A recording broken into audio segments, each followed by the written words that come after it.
Isapur northern high school থেকে এবছর 2026-এ উচ্চ মাধ্যমিক পাস করা যে 78 জন ছাত্র, আমরা সবাই জানি এবার স্কুলের অভাবনীয় ফলাফল হয়েছে। 78 জন ছাত্র উচ্চ মাধ্যমিক পরীক্ষা দিয়েছিল, তার মধ্যে 73 জন ছাত্র এবার প্রথম বিভাগে উত্তীর্ণ হয়েছে, ফার্স্ট ডিভিশন পেয়েছে।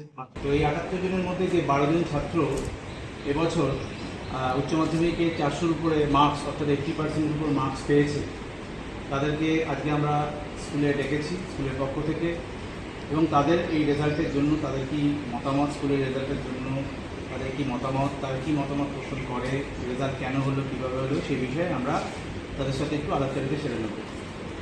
আচ্ছা, প্রথমেই তোমাকে জিজ্ঞাসা করি, তোমার নাম? আমার নাম অপূর্ব দাস। তুমি এবার উচ্চ মাধ্যমিকের স্কুল থেকে হায়েস্ট পেয়েছো, তোমার প্রাপ্ত নম্বর কত? আমার প্রাপ্ত নম্বর 428। 428 পেয়েছে অপূর্ব।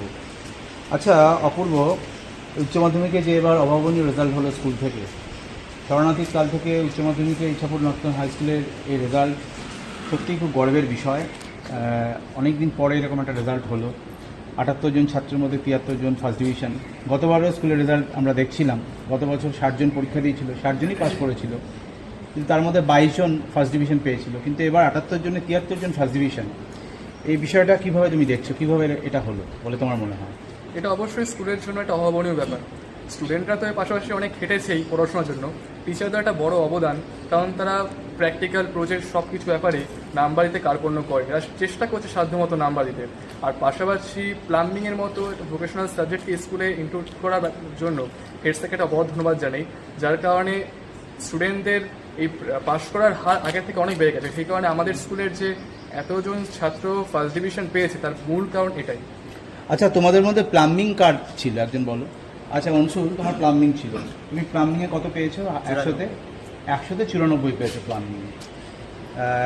100-তে 94 পাওয়াটা প্লাম্বিংয়ে কতটা ইজিয়ার মনে হয় অন্যান্য সাবজেক্টের থেকে? তোমার অন্যান্য সাবজেক্টে ছিল, যে 100-তে 94 পেতে প্লাম্বিংয়ে তোমাকে কতটা পরিশ্রম করতে হয়েছে? বেশি না, মানে পরীক্ষার আগে একটুখানি পড়ে গেলে আর ক্লাস যদি নিয়ম মতো করা হয়, ম্যামের সব ক্লাস ঠিক মতো করে ম্যাম যা দেবে সেগুলো পড়াশোনা করলে হয়ে যাবে। আচ্ছা, তোমাদের প্লাম্বিংয়ে থিওরিতে ছিল 50 আর প্র্যাকটিক্যালে 50। অন্যান্য সাবজেক্টে প্র্যাকটিক্যালি যেখানে 30, প্লাম্বিংয়ে সেখানে প্র্যাকটিক্যালে অর্থাৎ স্কুলেই রয়েছে, স্কুলের হাতেই রয়েছে 50 মার্কস বা 50 মার্কস। এই বিষয়টা কতটা হেল্প করেছে? এই বিষয়টা মানে পরীক্ষায় তেমন ভালোই হয়েছে, আর পরীক্ষায় এইটা মানে নাম্বার পেতে আরও সাহায্য করে বেশি। তারপর আচ্ছা ভালোই হয়। আচ্ছা শিলাজিৎ, তোমার তো প্লাম্বিং ছিল, তুমি সায়েন্সের ছাত্র, তুমি সায়েন্সের ছাত্র হয়েও প্লাম্বিং নিয়েছো। তুমি সায়েন্সের ছাত্র হয়েও প্লাম্বিং কেন নিয়েছো?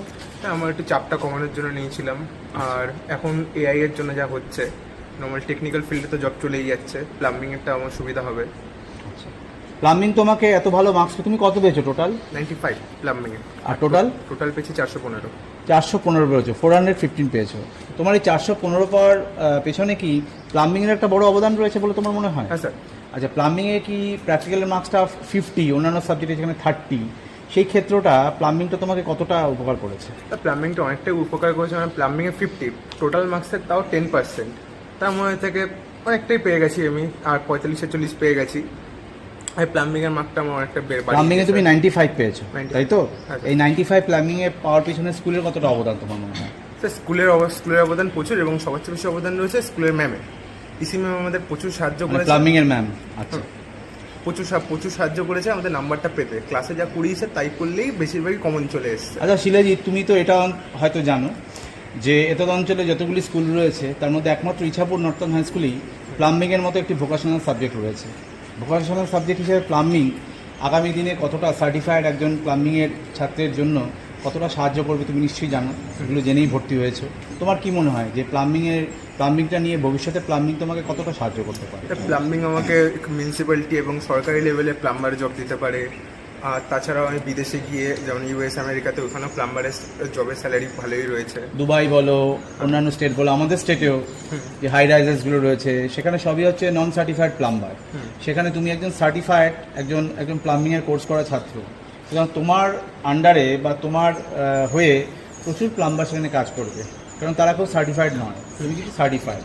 সেই জায়গাটা একটা বিরাট ব্যাপার। আচ্ছা প্রিয়ম, তুমি এবছর উচ্চ মাধ্যমিকে কত পেয়েছো?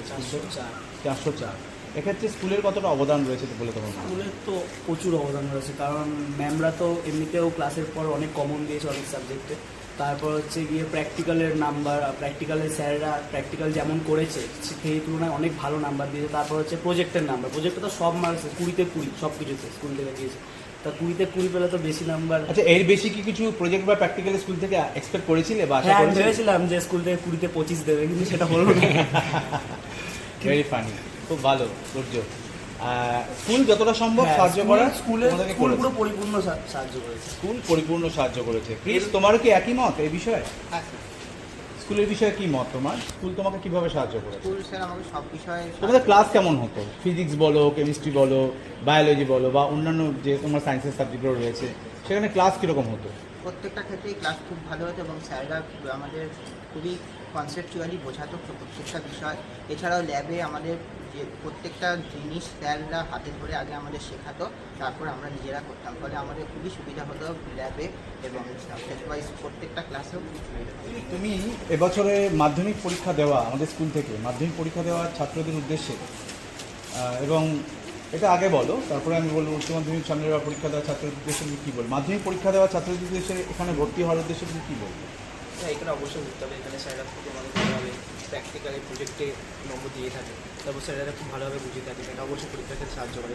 হ্যাঁ, স্কুলে তো বললাম প্লাম্বিং সাবজেক্টটা আছে, যেহেতু মানে স্কুলে নেই, তারপর স্কুল স্যাররা আমাদের অনেকভাবে গাইড করে তোমার থাকে। সায়েন্সে তোমাকে স্কুল হেল্প করেছে? হ্যাঁ, সায়েন্স তো একদম help করেছে। আচ্ছা আচ্ছা। স্কুল থেকে স্কলারশিপ পেয়েছো তুমি? হ্যাঁ, হ্যাঁ। আচ্ছা। ক্রিস, তুমি স্কুল থেকে স্কলারশিপ পেয়েছো? হ্যাঁ স্যার, আচ্ছা, স্কুল থেকে তুমি কী কী স্কলারশিপ পেয়েছো? তো ক্লাস 11-এ আমার সায়েন্সের যাবতীয় বই কেনার খরচা স্কুল থেকে দেওয়া হয়েছে। আচ্ছা, ক্রিসকে দেওয়া হয়েছিল আর কাকে দেওয়া হয়েছিল? শ্রীদীপকে। আচ্ছা, ক্রিস, শ্রীদীপ, তোমরা ক্লাস 11-এ যেহেতু তোমরা মাধ্যমিকে সবচেয়ে কৃতি ছাত্র ছিলে, সেহেতু এসআরডি ম্যাম এবং এসআরডি ম্যামের ভাই একটি স্কলারশিপ স্কুলে পাঠায়। স্কলারশিপের টাকা, যে টাকা দিয়ে তোমাদের 11-এর সমস্ত বইপত্র কেনার খরচ তোমরা বহন করতে পারো, সেটা তোমরা গতবার পেয়েছিলে তো? হ্যাঁ। এটা কিন্তু গত 7 বছর ধরে স্কুলের সবচেয়ে মেধাবী ছাত্ররা পেয়ে থাকে। এছাড়াও কিন্তু 30টি স্কলারশিপ স্কুলে রয়েছে 1000 টাকা করে, এবং মেধা পরীক্ষা হিসাবে আরও 9000 টাকা স্কলারশিপ রয়েছে।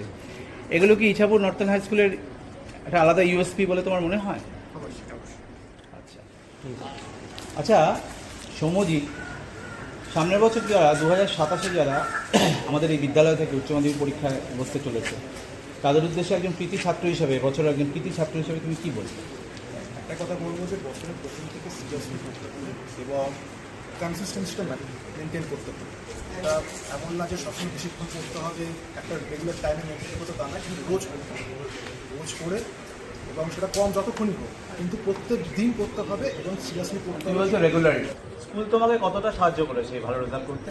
আমাদের স্কুলের প্রত্যেকজন টিচার তাদের এক্সপিরিয়েন্স দিয়ে আমাদের সব রকম দিয়ে হেল্প করেছে, সেটা প্র্যাকটিক্যাল হোক, থিওরিটিক্যাল ক্লাসেস হোক, তাদের এক্সপিরিয়েন্স আমাদের যারা তারা এত বছর ধরে অন্যদেরও, আমাদের যারা বড় দাদা দিদিরা আছেন তাদেরকেও যারা ওনারা পড়াচ্ছেন এবং আমাদের সব দিক দিয়ে ওনারা হেল্প করেছেন, আমাদের ভালো করে পড়া, ভালো করে বুঝতে সাহায্য করেছেন এবং ভালো করে শিখিয়েছেন প্রত্যেকটা। প্রজেক্ট প্র্যাকটিক্যালে তুমি তোমার নাম্বার পেয়ে তুমি খুশি? হ্যাঁ, এবং ওনারা প্রত্যেকজন আমাদের প্র্যাকটিক্যালে যারা সায়েন্সের টিচাররা আছেন এবং তারা বছরে একদম প্রথম থেকে একদম ডেডিকেটেডলি আমাদের পড়িয়েছেন এবং আমাদের স্ট্রিক্টলি ডিটারমিনেড থাকতেও আমাদের হেল্প করেছেন এবং প্র্যাকটিক্যালে আমাদের যা যা শিখিয়েছেন এবং আমাদের সবসময় গাইড করেছেন ওনারা, এবং আমি প্র্যাকটিক্যালে যা যা নাম্বার পেয়েছি। তুমি কি আরও এক্সপেক্ট করেছিলে কিছুটা নাম্বার থিওরিতে? থিওরিতে একটু আমি এক্সপেক্ট করেছিলাম আরও একটু, এবং সেটা খুব সম্ভবত আমার হয়তো কোনো ভুল রয়েছে, কিন্তু অলওভার আমি এনাফ। খুব ভালো, খুব ভালো। সবার সাথে কি কথা বললাম? কমার্সে আমাদের ফার্স্ট হয়েছে। তোমার প্রাপ্ত নম্বর কত? 422 পেয়েছে। আচ্ছা, কমার্স বিষয়টা স্কুলে কীভাবে পড়ো? একদমই যতটা ম্যামরা যেভাবে আর কি পড়িয়ে থাকে। আচ্ছা, টিভি ম্যাম আর কেভি স্যার পড়িয়েছেন? ম্যাম এবং কেবি স্যার। আচ্ছা, টিভি ম্যাম আর কেভি স্যার কীভাবে সারা বছর ধরে তোমাকে হেল্প করেছেন? পুরোভাবেই স্যার, যতটা ওনারা পারবেন হেল্প করতে পুরোটাই হেল্প করেছেন। এবার টিচাররা তো হেল্প করবে, এবার নিজেরা যদি এফার্ট না দিই তাহলে রেজাল্ট তো স্যার হবে, নিজেরা effort এফার্ট দিতে দিতে হবে। হবে। আচ্ছা, তোমার এই কমার্স স্ট্রিমে যে তুমি পড়লে, তুমি কমার্স স্ট্রিম থেকে এত মার্কস পেলে, সায়েন্সের যে হায়ার স্যার প্রায় কাছাকাছি মার্কস তুমি পেলে, কমার্স স্ট্রিম সম্বন্ধে তোমার কী ধারণা? স্কুলের কমার্স স্ট্রিমটা মানে কীভাবে চলছে, বা আরও কি ভালোভাবে চলতে পারে, কি তোমার কোনো ধারণা আছে? নাকি যেভাবে চলছে একদম ঠিকঠাকভাবে চলছে? একদম স্যার ঠিকভাবেই চলছে। তুমি কমার্সের প্রজেক্ট কীরকম মার্কস পেয়েছো? প্রজেক্ট স্যার সব করে ফুল মার্কসই পেয়েছি। আচ্ছা, এখানে কমার্সের আর কে আছো এখানে? একটু এসো, একটু চলে এসো এখানটা। কমার্সে যারা আছে চলে এসো। কমার্সে এসো। আচ্ছা, তোমরা 5 জন হচ্ছে কমার্সে, তাই তো? তোমরা 5 জন কমার্সের, যে তোমরা 5 জন যে কমার্সের রয়েছে, কমার্সটা এত মার্কস তোমরা পেয়ে, কমার্সের প্রজেক্ট প্র্যাকটিক্যাল সব কিছু তোমাদের ভালো, মানে কমার্সের তো প্র্যাকটিক্যাল হয় না, প্রজেক্ট, কমার্সের প্রজেক্টে তোমাদের ভালো করে মার্কস দেওয়া হয়েছে স্কুল থেকে? আচ্ছা, কমার্সে কিরকমভাবে পড়ানো হয়েছে স্কুলে? প্রথম কথা ক্লাসে এই যে তো পিবি ম্যাম আমাদের সব কিছু অ্যাকাউন্টস আর বিজনেস স্টাডি ঘুরিয়ে সব করিয়েছে। আর কস্ট ট্যাক্সের জন্য তো আমাদের পিবি স্যার ছিলেন, ওনাকে এমনকি এক্সামের আগে পর্যন্ত তো আমি ম্যাম বা স্যারকে কল করলে ওনারা কোন দিলে কোনটা কী অসুবিধা হচ্ছে সেটাও বুঝিয়ে দিয়েছে, কোনো নোটস লাগলে সেগুলোও প্রোভাইড করেছে। আমাদের জন্য অল টাইম ওনারা অ্যাভেলেবেল। মানে স্কুলের সব রকম হেল্প, স্কুলের কমার্সের ফ্যাকাল্টি সব রকম হেল্প তোমরা 2 বছর ধরে পুরোটা স্কুল থেকে পেয়েছো, তাই তো? সবচেয়ে এই বিষয়ে তোমরা সবাই একমত তো? কমার্স নিয়ে তোমাদের কোনো অভিযোগ কোনো কিছু নেই তো? খুব সুন্দরভাবে তোমরা এই রেজাল্টটা করতে পেরেছো, স্কুলের সহায়তা, কমার্সের টিচারদের সহায়তা। স্যারটা কিছু আমি বলতে চাই। পরীক্ষার কিছুদিন আগে কস্ট ট্যাক্স ব্যাপারে একটা আমার সমস্যা হয়েছিল, তো আমি পিজি ম্যামকে কল করি, ম্যাম পম্পা বসে যিনি আমাদের টিচার, তো উনি আমাকে আলাদাভাবে ডেকে এনে উনি আমাকে বুঝিয়েছিলেন জিনিসটা, এবং হয়তো আমি একটুখানি কম পেয়েছি কস্ট থেকে 3 নম্বরের জন্য 80 পাইনি, কিন্তু ওনার এই নাম্বারটা পাওয়ার জন্য ওনার পুরোপুরি কৃতজ্ঞতা আমি ওনাকে দিতে চাই, কারণ উনি আমাকে বহুতভাবে সাহায্য করেছেন এবং কল করতে উনি অনেকভাবে বুঝিয়েছেন। খুব ভালো এবং ইন্ডিভিজুয়ালিভাবে সবাইকে ভেরি কমেন্ডেবল, ভেরি কমেন্ডেবল। এটা ইছাপুর নর্থন হাই স্কুল, আমি এটাই বলতে চাই, এটা ইছাপুর নর্থন হাই স্কুল। আমি এটাও বলতে চাই যে এবার 4th সেমিস্টারে কস্ট অ্যান্ড ট্যাক্স আমি 40 আউট অফ 40 পেয়েছি। বাহ, very good, very good, very good, very good. আর্টসের যারা আছে একটু এসো। আর্টসের কারা আছে এখানে?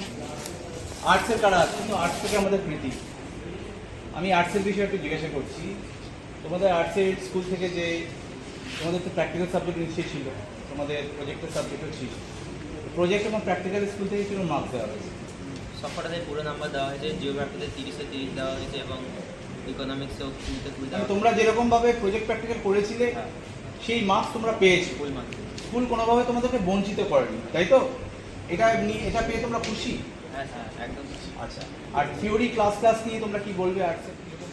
স্যার, থিওরি ক্লাস নিয়ে বলতে চাইবো যে আমাদের এখানকার ম্যামেরা খুবই সাহায্য করেছে। অনেক সময় এমন হয়েছে যে আমাদের থিওরি পুরোপুরি কমপ্লিট হয়নি, সেই ক্ষেত্রে ম্যামেরা আমাদের আলাদা করে ডেকেছে, স্কুল বন্ধ হওয়ার টাইমেও আমাদের ডেকে স্যাররা আলাদা করে আমাদের বুঝিয়েছে, সাজেশন দিয়েছে, অনেক সাহায্য হয়েছে আমাদের। আচ্ছা, সৌরভকে আমি স্পেশালি আজকে দেখেছি অন্য কারণে এখানে। সৌরভ মাধ্যমিকে খুব মানে মিডিয়াম একটা স্কোর করেছিল, একটা মিডিওকার ছাত্র সৌরভ ক্লাস 11-এ উঠে বুদ্ধি করে ও ভোকেশনাল প্লাম্বিং নিয়েছিল, এবং তার ফলশ্রুতি হিসাবে দেখা গেছে সৌরভ এবার উচ্চ মাধ্যমিকে ভোকেশনাল প্লাম্বিংয়ে পেয়েছে 94 আউট অফ 100। একটা হাততালি দাও সৌরভের জন্য। 94 আউট অফ 100 সৌরভ পেয়েছে। একটা অত্যন্ত মিডিওকার ছেলে, মাধ্যমিকে খুব মিডিওকার 300 সামথিং পেয়েছিল, সেখান থেকে ও 94 প্লাম্বিংয়ে পেয়েছে। প্লাম্বিং কতটা স্কোরিং সেটা সৌরভকে দেখলে আমরা বুঝতে পারি, এবং এই 94 নাম্বারটা পুরোটা যোগ হয়েছে ওর মূল মার্কসের সাথে, যোগ হয়ে সৌরভ উচ্চ মাধ্যমিকে পেয়েছে 373, 373। আর কিছুটা কাটলেই ওর 400 কাছাকাছি হয়তো চলে যেত। সৌরভ, তোমাকে কনগ্রাচুলেশন। সৌরভ, প্লাম্বিং সাবজেক্টে তোমাকে ভীষণভাবে হেল্প করেছে তো? এবং তুমি জানো তো যে প্লাম্বিং সাবজেক্টে এত অঞ্চলের কোনো স্কুলে নেই। তাহলে ভোকেশনাল প্লাম্বিং কি এই বছরে যারা মাধ্যমিক পাস করেছে তাদের উদ্দেশ্যে তুমি কি বলবে? যারা মিডিওকার ছাত্র, যারা পিছিয়ে পড়া একটু, তাদেরও ভোকেশনাল প্লাম্বিং নেওয়া উচিত তো? হ্যাঁ স্যার। আর সায়েন্স, আর্টস, কমার্স সবেতেই, সায়েন্স, আর্টস, কমার্স আমাদের সবেতেই ভোকেশনাল প্লাম্বিং এই সাবজেক্টে রয়েছে। সায়েন্সের ছাত্ররা, কমার্সের ছাত্ররা, আর্টসের ছাত্ররা ভোকেশনাল প্লাম্বিং নিতে পারো। আগামী দিনে জব বা কাজের অপরচুনিটিস তোমাদের জন্য ওয়াইড ওপেন হয়ে যাবে, প্রচুর মার্কস পাবে। মিনিমাম 80%, 85%-এর নিচে মার্কস কোনো ছাত্র এবার ভোকেশনাল প্লাম্বিংয়ে পায়নি, এটা আমি গ্যারান্টি দিয়ে বলতে পারি। কি শিলাজিৎ, আমি সঠিক কথা বলছি তো? শিলাজিৎও 95 পেয়েছে, আমাদের সায়েন্সের ছাত্র, সে ভোকেশনাল প্লাম্বিং নিয়েছে। আমাদের আর্টসের ছাত্র ভোকেশনাল প্লাম্বিং নিয়েছে। এবং যারা যারা কমার্স, আর্টস, সায়েন্স যারা যারা ভোকেশনাল প্লাম্বিং নিয়েছে প্রত্যেকে কিন্তু তাদের মার্কস নিয়ে খুব খুশি, এবং বাকি প্রজেক্ট, প্র্যাকটিক্যাল ইত্যাদি মার্কস নিয়েও ভীষণ খুশি। আমি প্রত্যেককে কনগ্র্যাচুলেট করি স্কুলের পক্ষ থেকে। তোমরা প্রত্যেকে আরও অনেক বড় হও, আরও অনেক সামনের দিকে এগিয়ে চলো। তোমাদের সামনের দিকে এগিয়ে চলার পথে স্কুল তোমাদের সর্বতোভাবে সাহায্য করবে। স্কুল তোমাদের সঙ্গে ছিল, আছে এবং আগামী দিনেও থাকবে। তোমাদের যে কোনো সুবিধা অসুবিধায় তোমরা স্কুলের কাছে আসবে। এই স্কুল হচ্ছে তোমাদের কাছে একটা শান্তির নীড়। এই স্কুলে একটা বড় বটবৃক্ষের মতো। এই বটবৃক্ষের ছায়ায় তোমরা, আমরা সবাই রয়েছি। তোমরা সকলে তোমাদের রেজাল্টে খুশি তো? বলো একবারে। স্কুলের পারফরমেন্সে এবং স্কুলের সাহায্যে তোমরা সবাই খুশি তো? আগামী দিনেও স্কুল তার ছাত্রদের এভাবেই সাহায্য করে যাবে। আগামী দিনেও স্কুলের সাহায্যের ক্ষেত্রে কোনো এদিক ওদিক হবে না, এটুকু বলতে পারি। কোনো কমতি স্কুলের পক্ষ থেকে থাকবে না। তোমাদের সকলকে ধন্যবাদ এবং আমাদের ভিডিওগ্রাফি যারা করছেন, আমাদের মাস্টারমশাই শ্রী অনুপ নাগ স্যারকে এবং আমাদের এক ছাত্র, তাকে অনেক ধন্যবাদ। তোমরা সবাই খুব ভালো থেকো, জীবন অনেক বড় হয়। Thank you very much.